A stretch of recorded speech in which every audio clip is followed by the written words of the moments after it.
ganyan ang mukha ng anak. Oh, tingnan mo yung buhok ko. Siya lang nag-ayos ng buhok niya, di ba? Patingin sa ayos mo sa buhok mo. Oh, siya lang yan. Siya lang yan nag-ayos.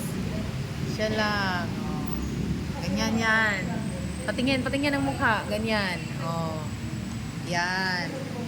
Yan yung mukha niya, guys. Yung buhok niya, guys.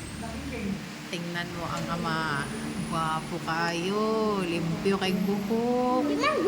Chuy-chuy kaayo. Chuy-chuy kaayo. O, dirita sa anak. Dirita sa anak. Oh, anong anong masay niyo dyan? Tapos sabi ng daddy niya, swerte daw yan. O, swerte. Di ba na? Swerte daw yung ganyan ang buhok. Di ba? Pampaswerte daw yung ganyan na buhok.